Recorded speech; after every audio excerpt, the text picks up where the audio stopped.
Yeah, hi everybody. We're here recording from Kammermarsch 21. It's all about gaffers today. I'm really excited to have two amazing colleagues here. Johnny Franklin from the UK, and Uwe Greiner from Munich, from Germany. And why I like these guys so much, and that's what I actually want to start out with is, you know, we all grew up in the industry in some way. And for whatever reason, there's something that pushes you further, that you get to where you are, and you get to that quality that the two of you have. So I was just wondering, what was pushing you to be better than what was seeing around you? What was pushing you to do more than the average is enough? Maybe you. I don't know. I mean, I've got a passion for cinema, and I always have, watching it on screen. And I guess it's just, you start to go towards a style or a look, and you start to like someone's cinematography, and you just start to figure out how they do things and why they do things. And I think it's just that, especially now, I mean, there's a lot of technology that's coming in, and you just always have to be learning new technology, and some of maybe the older generation sort of are stuck in their ways and don't particularly want to use the new stuff. So I was sort of took on quite early on all of the new LED technology and ways to use it. I learned the flaws quite early on, so it was just, I don't know, you're just trying to, for me it's just on set, you want to do the best thing possible for the DP. You learn the best ways to do things and you share your experiences with it. But for me it's just that I always strive to be the best because we're in a competitive industry, so you want to be the best, and to be the best you've got to beat the other gaffers, and you've got to be better than them. So it's sort of the way that I feel about being the best and why you strive to be the best. Yeah. So for me, it was a little bit different because I was interested to do interesting projects, and I was more into low budget things. And find some people who are doing cool stuff, and then I learned to handle things really with a small crew, and then I sneaked into the cinema industry or in the big movies, and then I realized, okay, there are so many possibilities. And then I started to not only think about the project, I started thinking about what the the new techniques are offering and what is possible. And then I had a mentor, that was Arthur Reinhardt. I did a project in Romania with him, Hatris McCoys, and then I really got more fascinated by really creating light, because he was a real DP, doesn't touch the camera, and so we were sitting next to each other for 4 months, and I learned so much. And then I did one step after the other, and was the same. I realized what options the LEDs will bring in the future, and jumped on that very early. So you both jumped on early on the LEDs? Yeah, I mean, I jumped on as soon as they were available. Like they were a great tool. Not many people are using them, and I don't know. I think I just learned quite early on how to use them and what situations to use them, and just started using them in my kit daily. And then all of a sudden, you light whole sets with LEDs. Yeah. Interesting. So in Phantom Thread, you had them too? Yeah. I mean, half the film was LED. We used a lot of tungsten, but I mean, the majority of the film was light mats and light pads, and that was quite early on. I think the Sky panel was in Mark 1 when we did that, so it was really early on. Did you ever have issues combining tungsten with LEDs in terms of color quality? Yeah, I had some issues, and I stopped using tungsten so much.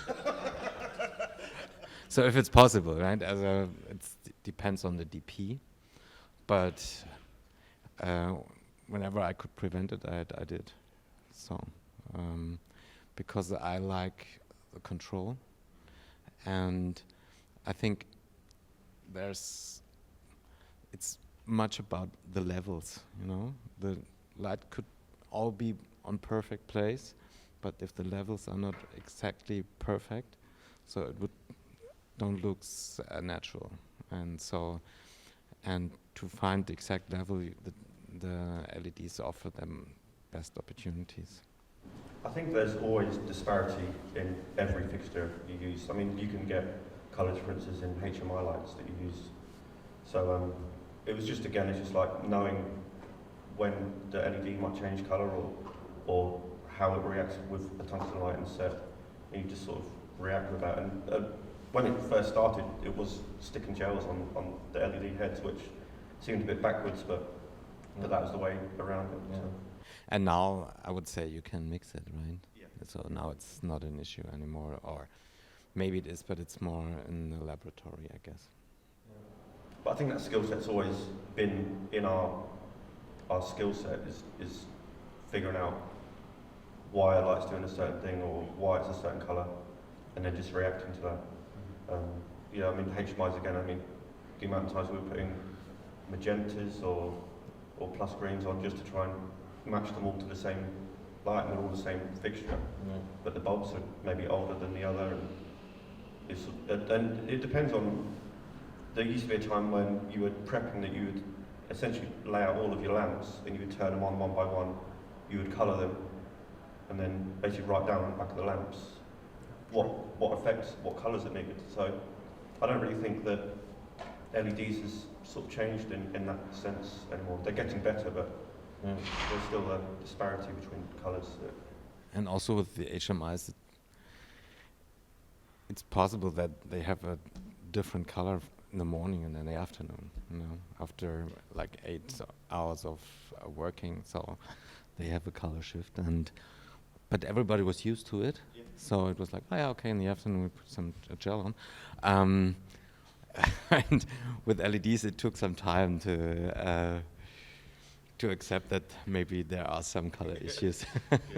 It's crazy when you think back, right? It's like, it's always the problem is there's something new, and then everybody has this idea what's perfect and it isn't, and then it's just horrible, right? Mm-hmm. But if you think back, the way we were working, it actually was horrible too. Of course. So you didn't realize that the gels are melting on the last HMI, and it was like, okay, yeah, but I fix it in grading. The amount of time that you'd have gels outside on tungsten lamps, and then over the day they just burn through the gel and burn out all the colour, so it'd just be a clear gel by the end. And the colours would be completely different by the end. But the DP will suddenly turn around and be like, oh, I love this look, it's great. How do you ever replicate that? Because I'll leave a lamp on all day. Then you really need an LED, and you can try to fix it out with XY. Have you ever run into issues with different cameras with LEDs? Like you getting used, because it's always about getting used to light, right? What it does and what it feels like. And now we're checking in the monitor all the time. Have you ever had experiences with different cameras where it's like, whoops, this doesn't work anymore? Yeah, I mean, all camera sensors work differently. Same as film, how it reacts differently to an Alexa sensor. And you can often get yourself into trouble. I mean, I've done films before where we were shooting on film, but we did all our testing digital. So then when you then finally do a test in film, it all looks completely different to what you'd previously done on digital. And it's just the way that the lights react to the sensors or the film plane. And I mean, every camera is different. Like the Canons are different to the Sonys. It's just the way that they manufacture their chips and the way they read the colours. So there is, I think, you're always going to start a project with essentially one camera, so you just sort of learn how to deal with the colour on that camera, I think, quite early on. Yeah. And I think what is important is how the reflections on the skin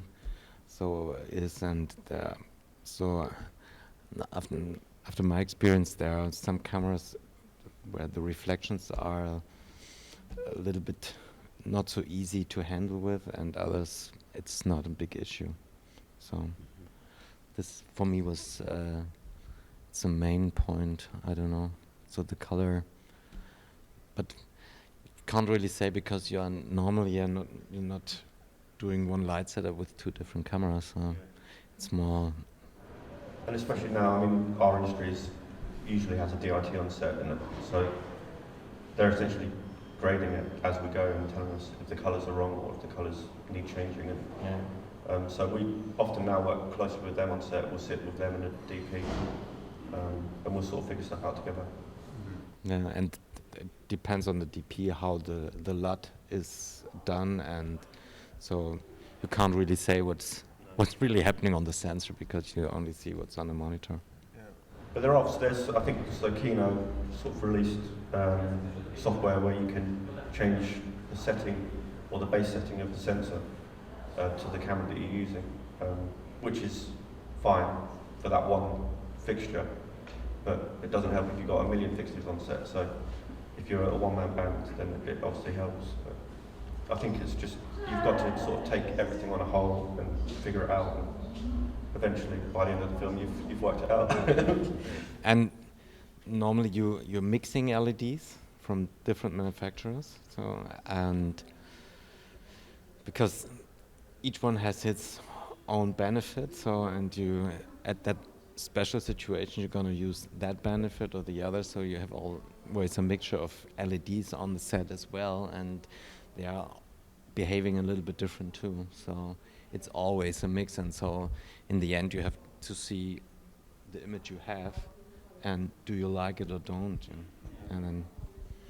It's interesting you were talking on the subject of saying of control, right? And being able how to react on things. But that has really changed for us, obviously, with having the mixers and everything on set too. How is the process for you, especially for people trying to figure out, I'm lighting something, they're fighting with how to do the setup and stuff. Where's the process for you when you then start to tweak in terms of LEDs? Is it like with the control while you're shooting? Do you still go into it, or is that something in the process, or how do you work with changing stuff, on the board in terms of when people are running around? I mean, it's tough in a sense because on any one project you could have 200 sky panels, so it's quite hard to control all of them in the same way because they're all different ages. And like HMI bulb LEDs deteriorate over time, so they're going to change colour. So I tend to concentrate on the floor lights and make sure that they're right because they're essentially the things that's going to be hitting the skin. So I tend to, during testing, I will sort of use all of our floor lights and just make sure they're reacting correctly with the camera. And then you just go through your board op or the DP or the colorist and do your measurements and figure it all out before the shoot. On commercials it's a bit harder, but because you're just thrown into it and you just have to figure it out there and then. And during the shooting day, it depends also on the DP how you work with control. Because if the DP is also an operator, normally I have the floor lights on my iPad, and I'm on the monitor, and if I see something that for me is a little bit funky, I change it during one take. Could be, or between takes, but not with every DP. You can't do it with everyone, of course, but if you feel like the DP and you are on the same page, then you can do it, and normally he's happy for it because he maybe saw it and then he said, it's strange, there on the second take I had an issue with this sky panel on the first take, but then the second was gone. I said, it's like 10% less or something like this. But that's part of our job. I mean, we'll see something whilst filming that's wrong, and you essentially are trying to change it while the shot's going on. And sometimes during the take that you just slowly dimmer down the light to the point that it's okay because you just don't have the time to keep stopping and changing things and going back again. So a lot of the time you're doing it either a split second before you start to film or you do it during the take. And I had a situation where it was a complicated shot through a spaceship. So there are like two astronauts walking through the whole spaceship. It was like an ISS station. And he was so into the camera moves, and we did all with practicals that were all on board. And so I was with the board operator on the monitor, and during the walking through, we changed something when they were rehearsing, and then he didn't say anything, so we shoot like that, and he said, "Oh, it's strange, it worked without changing side." And I said, "Yeah, but it's in the shot, there are 12 light changes," and he said, "Okay." Because he was so into his image that unless it looks right for him, he was fine with it, so he didn't really realize what changed during this shot. How do you get into the DP's head? What's the process for you guys? You know, especially that's a tricky thing, changing stuff, especially first time working with somebody. How's the process to get for DPs? You know, how to work together with the gaffer and the other way around too. What's the fast track to figure out what the best approach is? You know, to get trust. For me, it's the prep. The prep is the best time for me to learn the DP, trying to figure out what he's going for and what approach he's trying to do. And you'll start to sort of suggest things, and you sort of judge the reaction of the DP on if it was a good suggestion or a bad suggestion. And over time, you start to figure out their process. But I mean, all DPs are different. Sometimes you'll get on with DP, and sometimes you just work with them. They're not your friend; they're just a colleague. But it's all different. Yeah, for me it's the same. I had that point that I thought, I know how I could get into a DP's head, and in the next show I realized it's wrong. So, yeah, it's during prep, but in Germany the prep is not so. We don't have so many days prep normally, so it's a little bit on the fly during the shooting. But it depends sometimes if you have a big set. So I'm sometimes doing a light plan for that, and said, yeah, maybe we can do something like this when we talked about it. So. And then you can feel from his reaction what he's thinking about the plan, and then you said, oh no, I think it's like that and that, and then you try to sort out what he likes and what he doesn't like. But to really feel, I would say it's during the shooting, because it's not the main setup things normally that you can really imagine what he likes and what not. It's this small tweaks that brings you really closer to. You get better at doing those things, and you preempt everything that you know that they want. So you just sort of build this bond and almost second guess the DP almost all the time. Yeah. The other way around, what can DPs do to help you guys get better into their head? What's ideal in terms of prep from the DP side? What helps you to fast track? Reference images, or just talking to them. Sometimes they'll show you bits of artwork that they're sort of going trying to go for, and you just sort of you just have to try to figure out their mindset of where they're trying to take the film. So I think all of that stuff sort of helps, just references and looks at things, because otherwise you're trying to figure out someone else's thoughts without no visual representation. Yeah. For me, it's the same. The references are really cool. So I did a movie where, like, every scene had references. So he had boards with references for every scene we shot, and that was quite good. So the fun part was that the references was from movies like with a $150 million budget, and we had 13. And he said, and I want it exactly the same. I was like, oh, okay.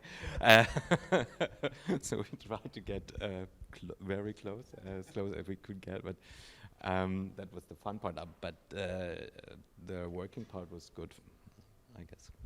Have you seen differences working with female and male DPs in terms of prep and stuff, how the communication is going? Actually, how many female DPs have you worked with? It's something we're trying to get into the industry now. Quite a few. I work for a lot in the commercial world, and I work with Autumn a lot, who's now shooting Black Widow, not Black Panther. But I don't find the process any different. If anything, I'd say that maybe females give you more information and sort of show you, they're almost better organised at showing you information. Whereas, yeah, I don't know, but I don't think it's really that different. I think it's just the personalities. It's just, I mean, everyone's got different personality, and it's how they deal with, it's their process, how they deal with the work. So I've never did a feature with a woman, so with a female DP. So I did only commercials with female DPs, and I would say it's a little bit the same. So it's I don't know. There's not that big difference. Some people are crazy and some are not. But for me, it's good to have. It's not a female DP, but to have a male-female mixture in the crew is really helping to get good results, because it's so you have different ways of thinking in a way. Yeah. So it's like you do a movie not with only 2 eyes, you do it with 4 eyes, a little bit. And that's what I really like, if there's a nice mixture of male and female crews. But I would love to make a movie with a female DP, but I think I got asked from time to time, but I was not available. Yeah. Do you see it in your crews too? I mean, obviously with the whole LED thing, it's gotten so different in terms of, you know, amount of load of equipment we need to carry from A to B and stuff. Do you have mixed crews? Are you trying to do that too? Or is it like you're sticking to one crew? So I generally have a rig and gaffer that's usually the same rig and gaffer, and he might have the same crew. But for me, you just pick that person, and then it's up to them to choose their own team and figure it out. But you try and, when you work, you try and keep continuity and keeping the same people. I kind of see my team as almost like picking a football team. You sort of pick people for the right positions. You know their skill set, so then you put them in a team and they all work together. So it's a tricky process. But yeah, I try to keep continuity whenever I can. Yeah, it's the same for me. I've more or less the same crew for now 8 years or so. So sometimes one is changing because it's an electrician is getting best boy, and my best boy is my best boy, and I have like now for around 2 years a female electrician with me, but she's really she's small, but she can carry really heavy stuff that I can't, because for me the LED world it means there are not so many cables anymore, but the fixtures themselves are really quite heavy. It's almost more headaches for us than anything, because you're introducing a whole world of networks and Wi-Fi. It's a whole other sort of ball game, which is where the desktop comes in. It's like gold dust, and just dealing with all of that side of things now. Yeah, or you need a guy to control all the radio frequencies. Yeah, it's really switched. I mean, it takes a different skill set. I really like what you said with the football team, because how we now pick our teams to really make sure we got all our positions covered, right? Yeah. And it even comes down to being on the floor. You have certain electricians that you'll put next to the camera, and certain electricians that you'll keep away from the camera. So it's kind of just man or just your management with your team, and just figuring out what roles they will suit. Because it can really mess you up if you pick the wrong person to do the wrong job. It can really screw you up on set. So I have some DPs in my crew, because in Germany we have a lot of film schools, and not everyone is getting a job in the industry, and so I picked some from that to be an electrician, and that also helps because you can really put them close to camera, because they're gonna understand what's happening there. Do you try to pull your crew into what's happening visually? Like even on the bigger sets, do you try to make sure that they see what actually they're sweating and working for? How does management work for you and you guys on? I mean, for the start of a film, I will generally set up like a communal Dropbox that we all share documents with.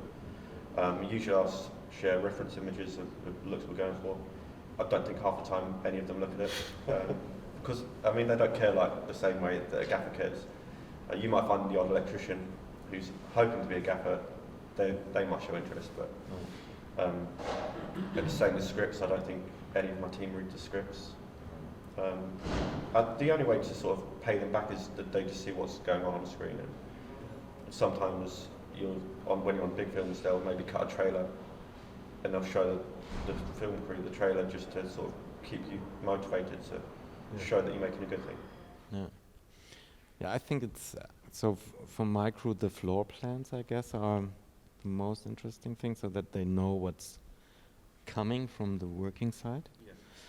And yeah, I think some are reading the script, but I'm not really sure. Some say, yeah, I want to be, when I'm sad, I want to hear what's happening. So if I know it before, it's not so interesting anymore. I'm not sure if that's true, but but of course, if they realize it's a really cool project they are on, then they start being more interested into the image you're doing. So I did 3 years ago Tides or Colony with Marcus Further, and it's really, my crew was like, okay, it's a big film and blah blah blah, and yeah, let's do it. And then they get more and more fascinated from what we were doing, and it was really a big momentum, and that not only my crew and the whole crew, and that was amazing to see. Business leadership, it has a lot to do with sharing the passion, right? That people get addicted to, or kind of hook on to that what you're going for and the energy that you can put in. I think that's what always helped get people back to me. Yeah, I mean, obviously all films are a big investment of your time and your crew's time. And I find that my crew generally want to work with me, and they invest in my process, and they want to achieve the look. So I guess if I got upset about something on set, then they sort of feel it because they want to be doing the best they can. So I think your crew sort of has to invest in you to some extent. So you've got to be, I guess, quite likable, and you've got to show your passion to them, for them to basically carry on your passion through the job. Yeah, and I think it's the same. Yeah. So the crew's more, also my crews, they want to work with me. I help. So, or they think, oh yeah, there's another job. So, and they trust me to find the right project. So sometimes I don't, and then they are really a little bit pissed. So they say, I don't like that. But it's more so the connection between me and the crew, and also that you can. So in Munich, where I'm from, there are not so many big movies, and normally the soundstage movies, I do it in Munich, and so it's also a reason that they know, okay, from year to year we have this big show on the soundstage, and that is really big fun for us, because normally in Munich it's location work, and so they stick to me, and so we have on the same page on this together. Let's look at some pictures, huh? That you guys gracefully shared with us. So we just did what we usually do. iPhone, look at my picture, look what I did. So we put together, let's start with Johnny's. So,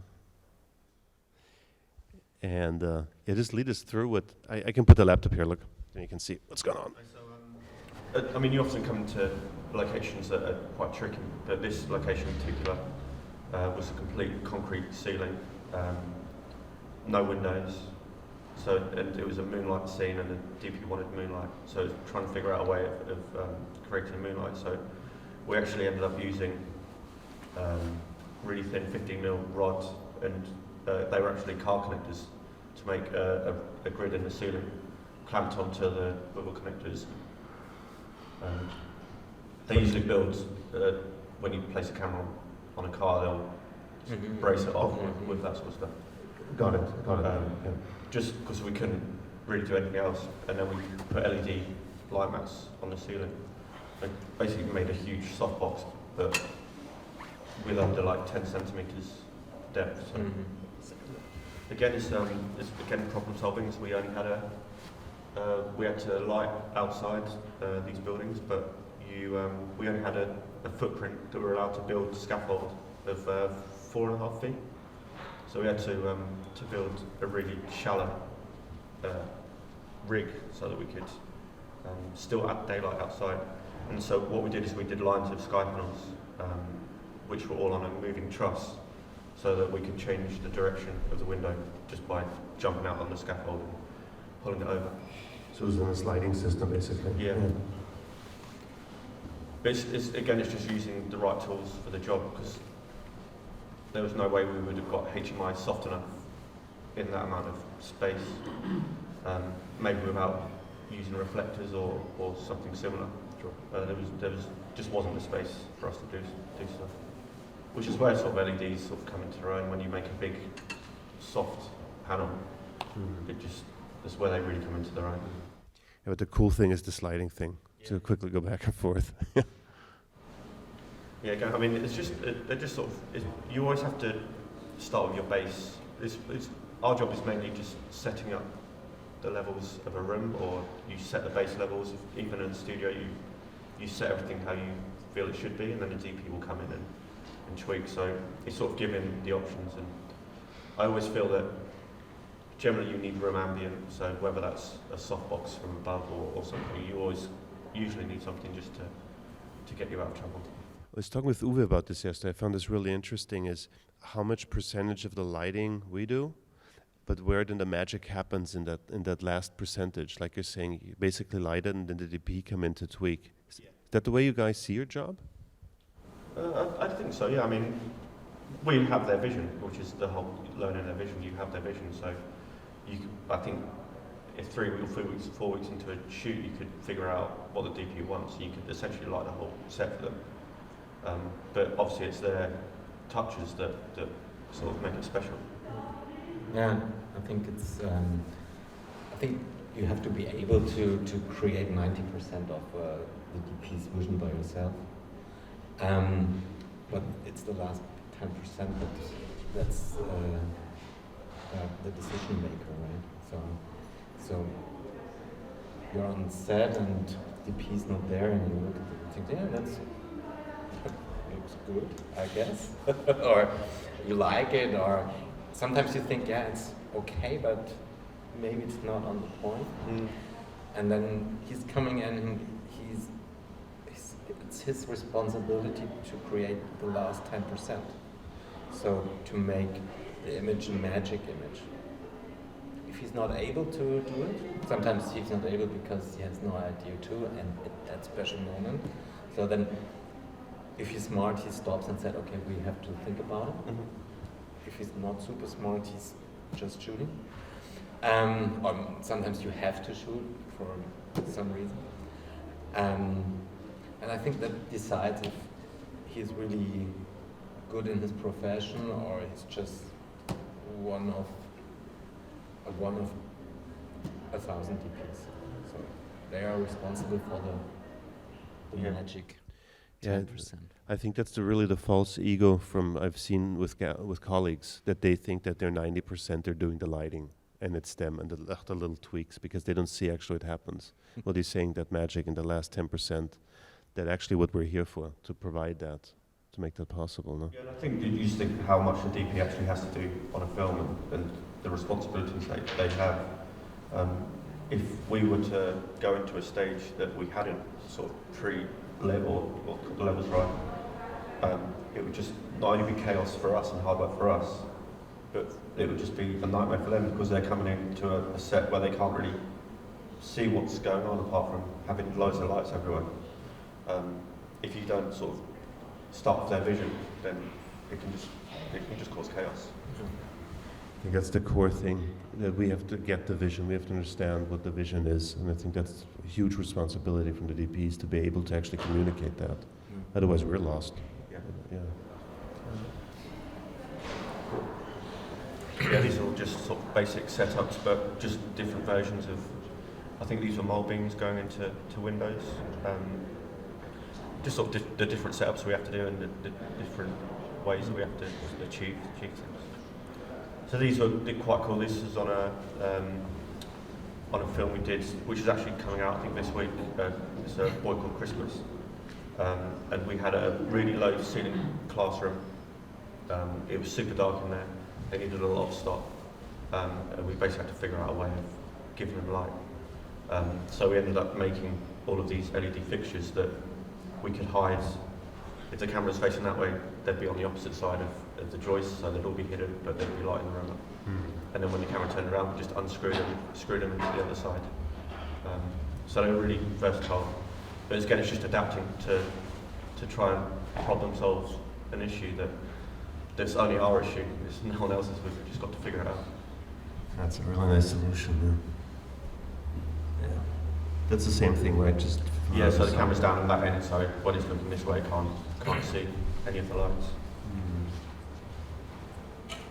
And this is again, it's just part of our job is figuring out where the lights need to be and how we use them. And sometimes that means cutting holes in sets, and it's just having that conversations with the production designers and just to be able to have pieces of sets that you can shift out or holes in sets that we're not going to see, just to give us availability.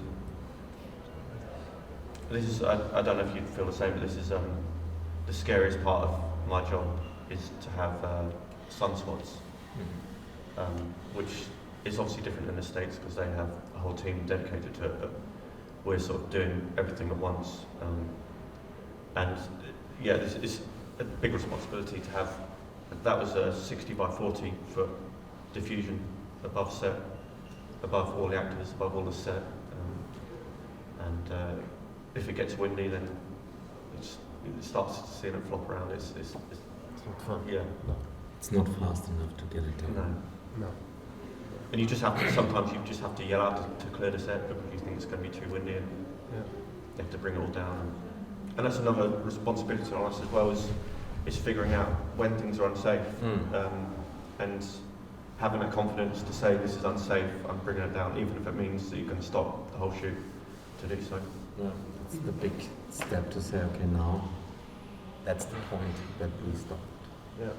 And especially on a big film when you're like every second is thousands of pounds and you just basically stop the whole shoot, and then you have the producers come down and say, it's like, what's going on?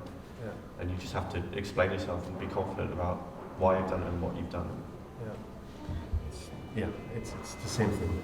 The film's not worth alive. Yeah, so that's them in play there, so you can see them just sat over the village. And it's obviously just to control the sun. Like, I think every DP wants a soft, overcast day because it's the nicest light, but when you start filming on an overcast day and it gets sunny, you've just got to deal with that situation. Yeah. Which is it's a tricky job in itself, just to try and keep that magic. Again, this is a big church scene, and it's there was lots of different lights being used here, so there's a lot of LED in the ceiling, and even though it looks like total chaos in the ceiling, every light had its job. It was always pointing at something, or and you kind of put things in. Like sometimes you'll put a sky panel up as a backlight, but you won't use it for a certain shot, but all of a sudden you want to spin around and you need to preempt it and have a sky panel set up there. So. Do you always rig more lights than you need to be able to do all that? I'd rig lights for speed, I think. I don't know if I'd rig more than I need. I think that I just rig it for every possible scenario. Yeah. But this is also used, we used mold beams through the window, as well as we were using brute forces, which were like an LED sort of Wendy light. So it's a real mixture of light. And this again is controlling sun. So when we're in forests a lot, we often have to find out ways to block the sun. and a lot of the times it's getting a tree climber and putting camo nets up. That's a nice one. And again, this is again in the forest, but it's just figuring out solutions. So on this solution, we're getting ready for a night shoot. So I was rigging truss between trees, and then having hoists that would drop down, pick up lights, take them up. So we had all around every direction that you could possibly look at, we had a truss in a tree somewhere with a light on. And also moving lights. I find moving lights really good, just because you can suddenly want light over in that distance, you just get a moving light on it, swipe it up. And when you didn't need it, you just kept the trusses on. It was one rig, and it was just somewhere in the background. Then you used them when you needed them. Yeah. Oh, interesting. But it's just that planning process of figuring out what the DP needs, and you have to figure out how you achieve that. And sometimes it's crazy ideas like putting a truss in a tree that you've got lights on. Yeah, lighting forests is a tricky one.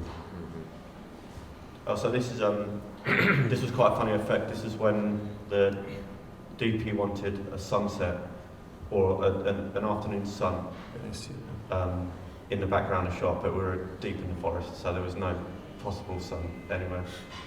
So we had to figure out a way of basically making a glow. We didn't shoot it this time, it went a lot darker, but the solution was we basically made a big gold circle reflector and hung it in a tree, and then pointed tungsten lights at it. I like the wooden pieces back there. Yeah. Sometimes you just got to use what you've got. Always, actually. Talking about safety. The good part is tungsten is not that hot. Yeah, exactly. But it's just a solution. I didn't know this was going to work, but you just take the risk and...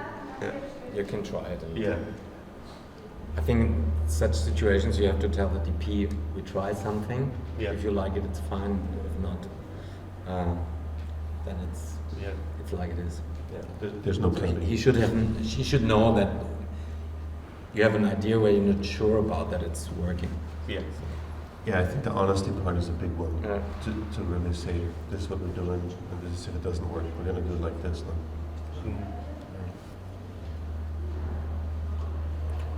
This is just, again, it's a night shoot, but again, mixing sources. So we had a full Wendy deep in the distance, which I find is still one of the best night backlights. And then mixed it with LEDs that were all around the village. Do you put blue on the Wendy's, or is it just afterwards? We did put blue on the Wendy's, yeah.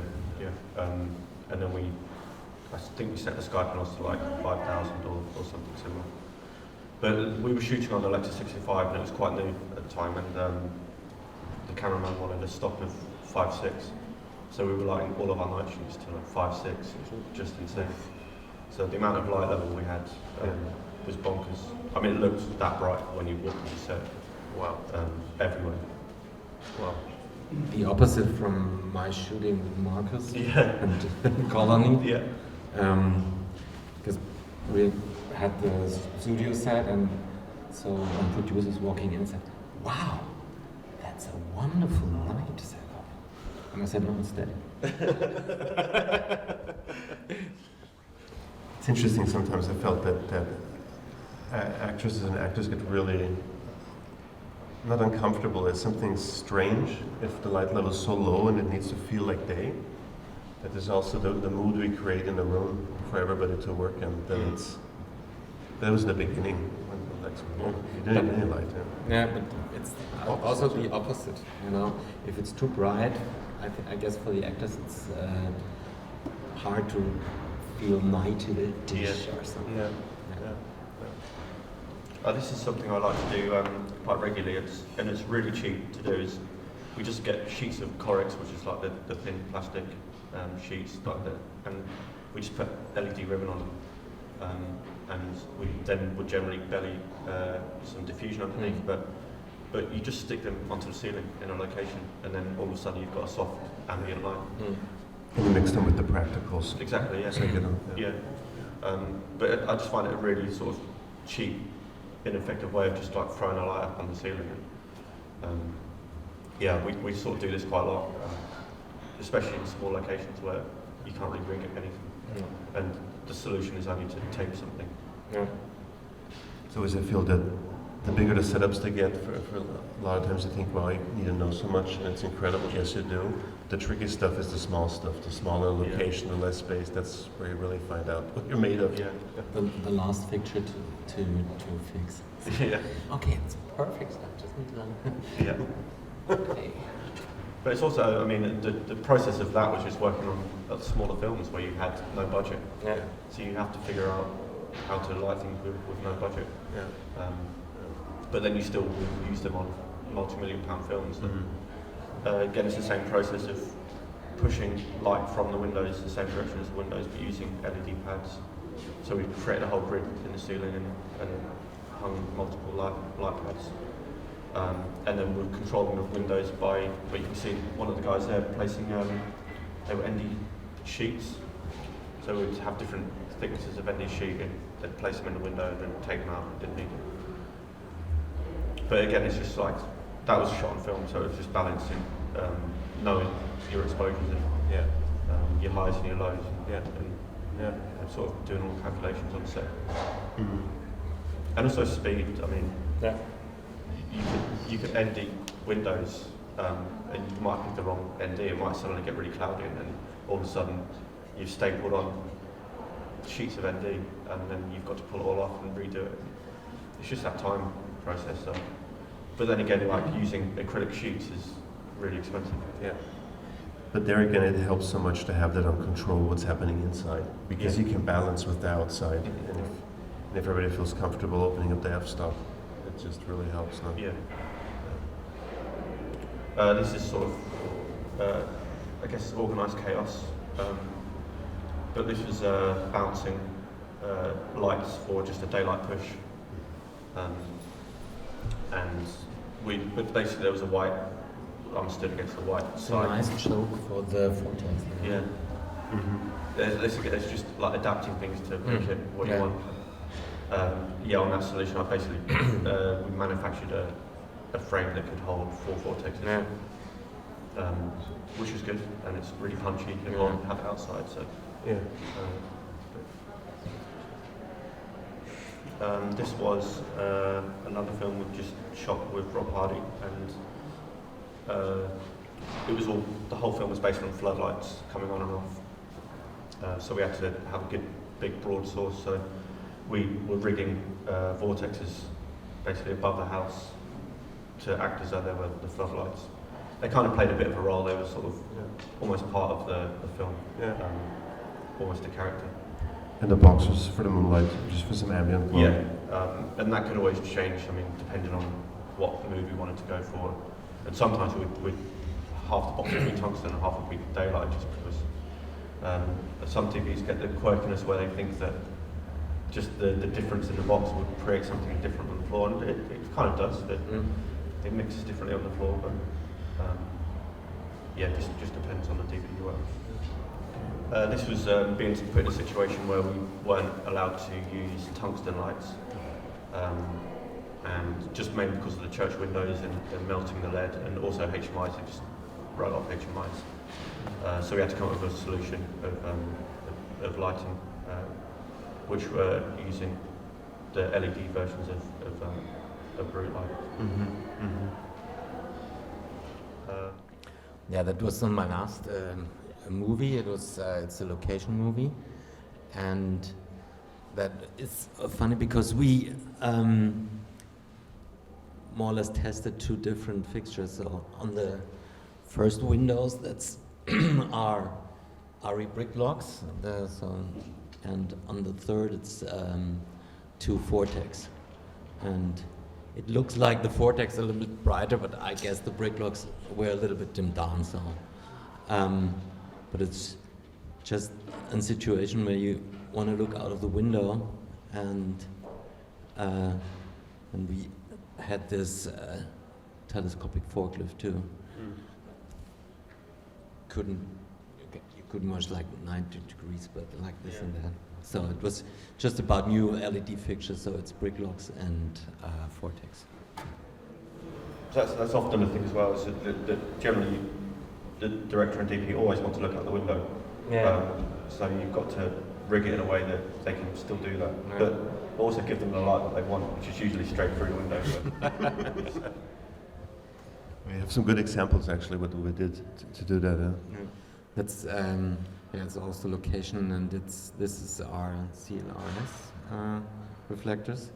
So we had 2 mole beams and did it with the reflectors because we had here the issue that you can see the trees, so we couldn't get the distance that we need, and so we go over the CRLS reflectors. And just to explain maybe the setup for the people who are not so adjusted with it, why is there's a white over here and why the reflectors over here? So the white is more or less the sky. So that it's also about balancing, that there is some fill inside, and the reflectors are the sunlight. So it's more or less the same. It's these pictures.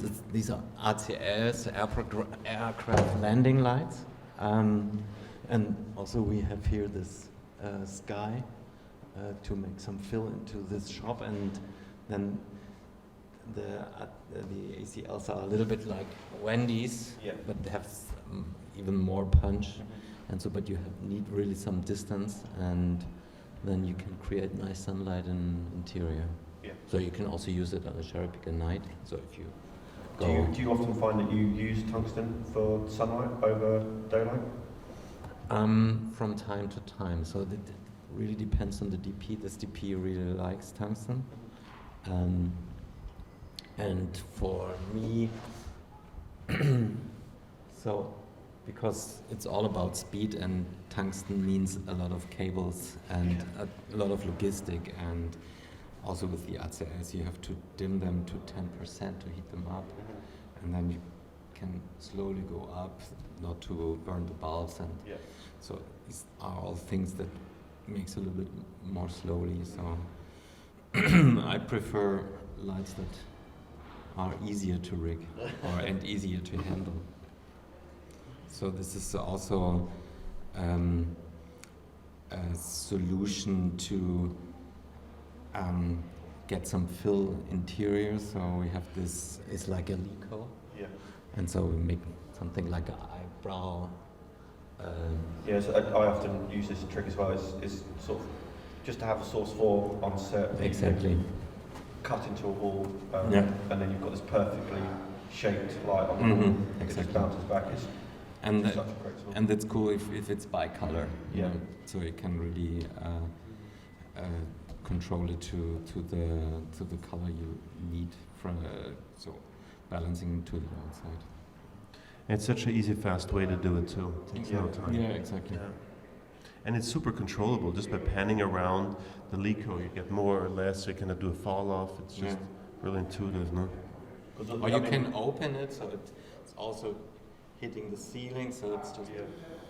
That's great above windows. I found that if you just let it open over the windows, it just kind of extends that flow.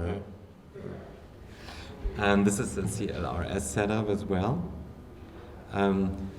This time we were working with the ACLs hitting the reflectors. So for a reason, because we had 2 scenes with, we wanted 2 different looks, and we wanted to have to change it really fast, and so we just turned the reflectors around and moved a little bit up. So for the first set it was like really coming really low in, and for the second was more had a higher angle, and it was not so punchy. So we easily created 2 different feels. And this is the mess you were talking about. It nearly always happens. Like, no control. Yeah, and that was a special thing because we had this. Well, it's a classical soundstage location. It's a room with 6 windows, and we were there for 3 weeks. But for some reason, they decided to shoot it on location, and it was everybody 40 kilometers to drive every day. But it's other part of the thing. And we have, so we needed this soft sky fill, and we had to, it has to stay for 3 weeks, so we couldn't just with stands or something rebuild it every day, would have took so long, so we used this trussing solution. Plus, we also had to create on the day and day for night. This is cool too. This is a rod light. I don't know if you know. Yeah.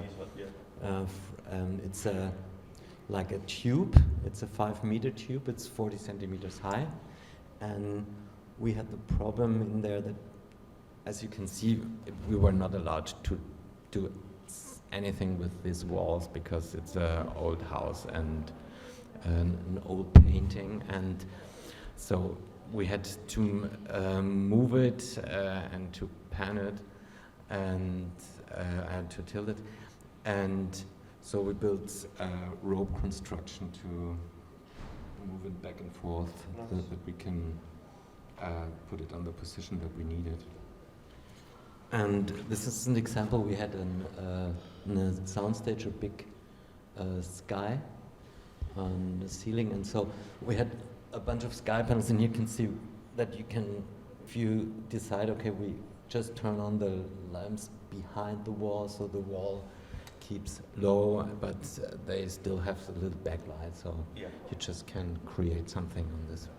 And so also here you see that we only turned on the parts that we needed, and that was a special set because the DP wants the fire to be blue. So there was a real fire on the set. You can't see it now, but so we were working tungsten plus double CTO to bring everything really orange, and then they put it down, and so we could make this fire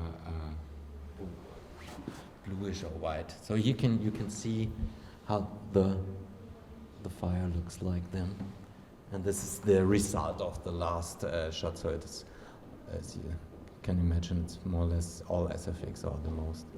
And this is also a solution what you do when you have not enough space. Yeah. We had this on soundstage. This it's like a room set, and the studio was really small. So, but we wanted some not really heavy sunlight, but some sunlight that is really coming in there. And so we decided to, because we can't get the distance, so we had this brick log strip to punch in some soft sunlight. That's from the same movie. It's Magic Flute. It's another location that we mainly were working with moving lights, because there was like a 360 travel of the camera, and also we have to be fast, and it's like the area from the Queen of the Night, so it's a little bit not like a music video, and so we had moving lights in the ceiling, so, and we can always use it as backlights. So if we like this, they are all pointed like that, and if you turn around, we just move it the other way. So, and even in the shot, it was possible.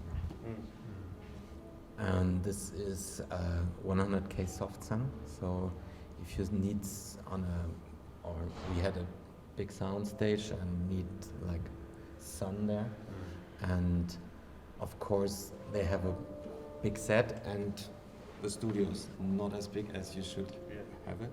So we had really short distance with a light, and so we used the soft sun because it has a really big spread and creates parallel shadows. So, and here you can see what a soft sun is doing. It's a little bit graded already, and there's some crappy sky replacement. But you can see the shadows are really nice for a studio. And that's always the trick, right? You can see in his face how blue, you have the blue in the sky, and then you mix it with something warm with the sun. Exactly. That's a real trick in the studio, Yeah. again. Yeah. And this is the sky of this set. So it's about the clips, because if you have a sky that is that was 40 meters by 35, the textile, it's so big that you can't work with it, so you have to have it in parts. And we found out that with these clips you can really easily sew it together and bring it back into smaller parts. So it's a really cool possibility to bring textiles together. And what was nice from the bricklocks, that we could run it on battery. So you just had the batteries on the cherry picker, and you just drive somewhere, and there are 48, so it's like 3K or something. So you need some batteries, of course, but but it was easy to plug it, so could easily go somewhere and just turn it on. It's like a LED you Moscow don't need light. to run the cable all the way through Exactly. the forest. Yeah. And that's I don't know. Maybe it's my patent. So I once had. It's always a problem if you have a table and a practical there, because it's always not in the right position where our department is positioning it. And so normally then they start making new holes and try something, or poke at or something. And so, but I realized the practical is not that heavy, so I brought in a steel plate, really, really thin, and they brought it into the ceiling, the same size as the table is, and then they, I don't know the word, how they painted it back again so that you can get it into frame, and then just with a magnet you can move it wherever you want it. So because it's normally you need, it's all about positioning, right, normally, and so that you can really bring it into the position you like. Cool. Well, thank you guys for coming. It's a pleasure to have you here, and thank you everybody for staying in. We went overtime, but to have these two guys here is something really special. So thanks for joining in. Thanks everybody. Thank you. And if there's any questions, we're all here. It's physical this time, with distance. Okay. Thanks so much. Bye.